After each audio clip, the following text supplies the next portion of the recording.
नमस्कार साथियों, स्वागत है आपका लखनऊ दंत फन पर। आज हम आपको लेकर आए हैं 1857 की क्रांति की साक्षी रही एक इमारत में, जिसका नाम है रेजिडेंसी। लखनऊ में हुए सन 1857 के स्वतंत्रता संग्राम में रेजिडेंसी का अपना अलग महत्व रहा है। बेगम हजरत महल के प्रमुख सहायक राजा जिया लाल सिंह की कमांड में जो युद्ध लड़ा गया था चिन्हट में, उसके अगले ही रोज यानी कि 30 जून सन 1857 को सैयद बरकत अहमद की कमांड में हिंदुस्तानियों ने इस विदेशी गढ़ पर गोलीबारी शुरू कर दी थी। क्रांतिकारियों ने 86 दिनों तक रेजिडेंसी पर अपना कब्जा बनाए रखा और तमाम अंग्रेज परिवार इसमें कैद रहे। 17 नवंबर सन 1857 की रात मौलवी अहमदुल्ला शाह ने रेजिडेंसी पर आखिरी हमला किया था, जिसके दूसरे दिन कॉलिन कैंपबेल कानपुर से अपनी नई मददगार सेना लेकर आ गया और इस रेजिडेंसी पर दोबारा अंग्रेजों का अधिकार हो गया। सन 1947 की स्वाधीनता की भूमिका सन 1857 का स्वतंत्रता संग्राम ही है और लखनऊ रेजिडेंसी उसका जबरदस्त स्मारक है। आइए चलते हैं। सामने आप जो प्रवेश द्वार देख रहे हैं, इसका नाम है बेली गार्ड गेट।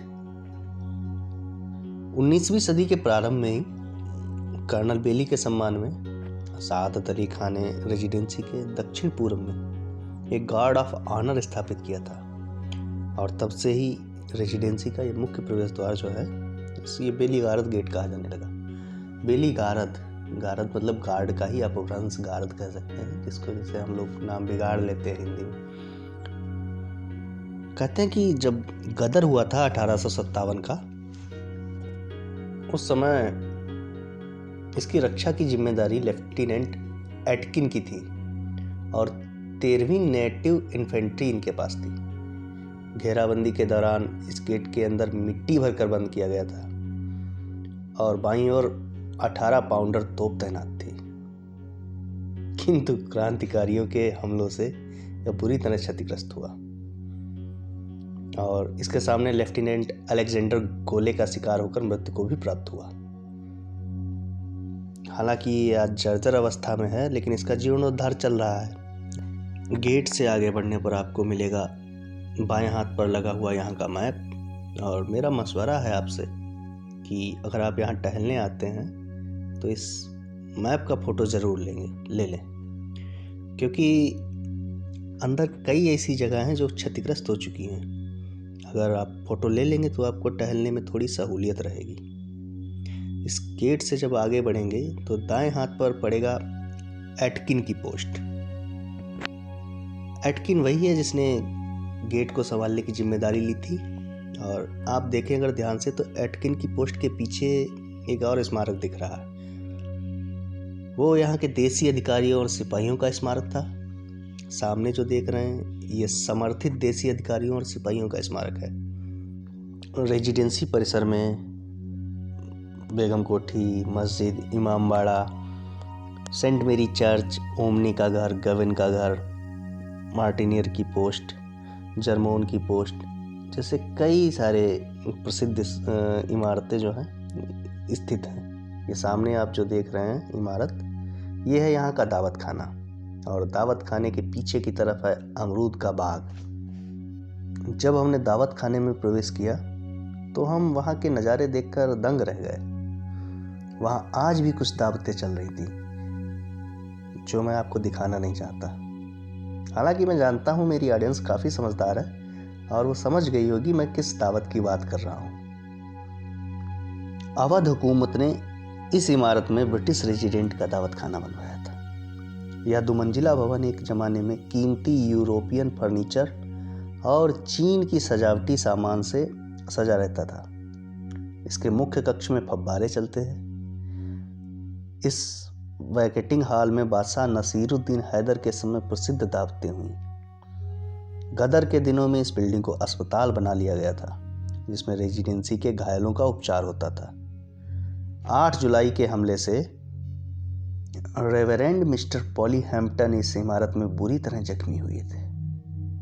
बात अगर करें रेजिडेंसी के इतिहास की, तो ये रेजिडेंसी की प्रसिद्ध इमारत नवाब आसफुद्दौला के शासनकाल में अवध दरबार की तरफ से बनवाई गई थी। नवाब ने अपने अंग्रेज मेहमानों को ठंडे मुल्क का निवासी जानकर उन्हें दरिया गोमती के किनारे एक ऊंचे टीले पर बसाया था। सन 1800 में नवाब सआदत अली खां के शासनकाल में लखनऊ की रेजिडेंसी पूरी तरह बनकर तैयार हुई।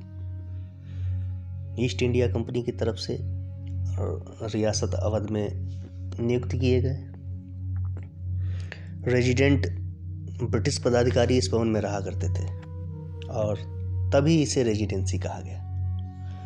आवश्यकता अनुसार समय समय पर इस इलाके में अनेक भवन बनते रहे और बाद में एक मील फर्लांग 433 फीट का ये पूरा घेरा रेजिडेंसी कहा जाने लगा।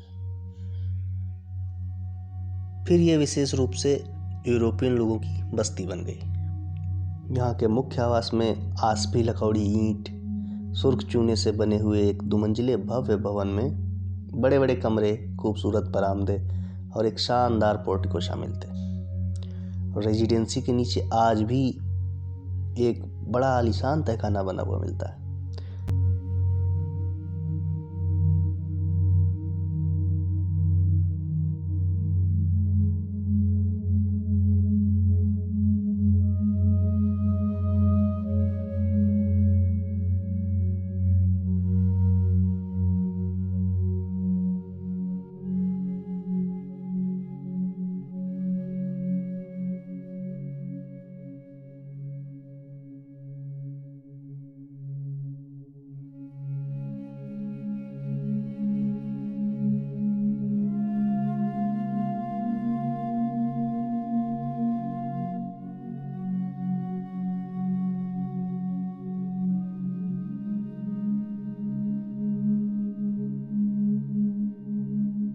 ये रहा रेजिडेंसी के नीचे बना हुआ आलीशान तहखाना।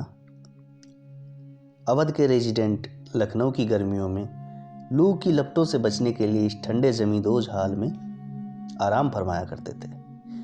गदर हो जाने पर जूलिया के संरक्षण में तमाम यूरोपियन महिलाओं और बच्चों ने इसी तहखाने में उतरकर शरण ली थी। इसी भवन में पूर्वी कमरे में 1 जुलाई सन 1857 को कर्नल पामर की बेटी मिस पामर के पैर में गोली लगी थी। इसी भवन के पूर्वी सिरे वाले कमरे में 2 जुलाई 1857 को सर हेनरी लॉरेंस को क्रांतिकारियों की गोली का निशाना बनना पड़ा था। भवन के पश्चिमी बरामदे की दोनों मंजिलें गिर चुकी हैं। आज इसी इमारत में रेजिडेंसी का मॉडल रूम है और उस काल के अद्वितीय चित्रों का संग्रह है। अंदर हमें वीडियोग्राफी नहीं करने दी गई, इसलिए मैं अंदर की चीज़ें आपको नहीं दिखा पा रहा हूँ।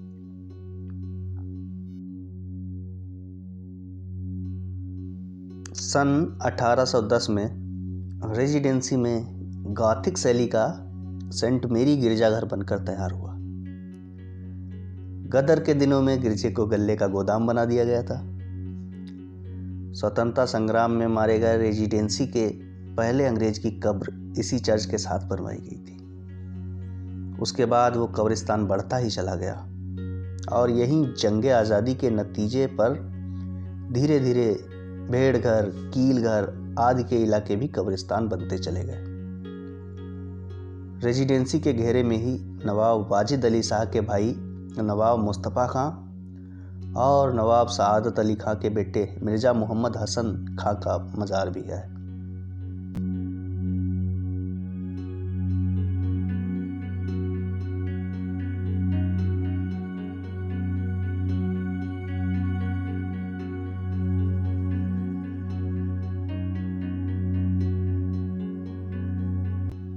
यहीं रेजिडेंसी में आप जो सामने की इमारत देख रहे हैं, ये बादशाह नसीरुद्दीन हैदर के एक विलायती महल मखदर आलिया का मकान बेगम वाली कोठी के नाम से प्रसिद्ध है, जिसमें उन्होंने अपना वैधव्य काल बिताया था और यहाँ उनकी कब्र भी है। उनकी 9 मुस्लिम बहन अशरफुन्निसा ने यहाँ एक इमाम बाड़े और एक मस्जिद का निर्माण कराया। ये दोनों इमारतें वास्तुकला की दृष्टि से रेजिडेंसी की इमारतों से अलग हैं और अवध की परंपरागत शैली में बनी हुई हैं।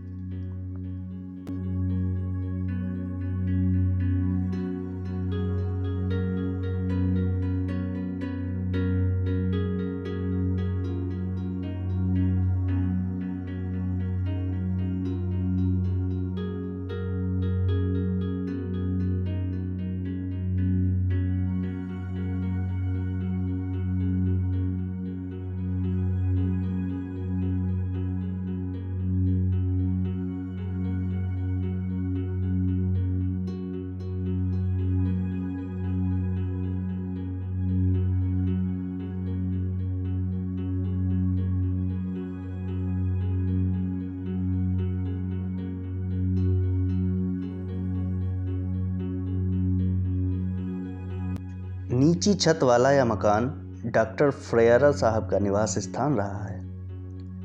2 जुलाई 1857 को रेजिडेंसी के मुख्य भवन में जख्मी हुए सर हेनरी लॉरेंस को इसी भवन में रखा गया था और यहीं 4 जुलाई सन 1857 को उन्होंने दम तोड़ दिया था। जब हायोलाक अंग्रेजों की मदद के लिए कानपुर से कुमुक लेकर लखनऊ आया था तो सर जेम्स आउट्रम ने अपना सदर मुकाम स्थापित करने के लिए जो सभा की थी वो भी इसी भवन में की थी। रेजिडेंसी की प्रत्येक इमारत अपने आप में एक इतिहास समेटे हुए है, जिन पर अगर हम बात करें तो ये वीडियो बहुत लंबा हो जाएगा।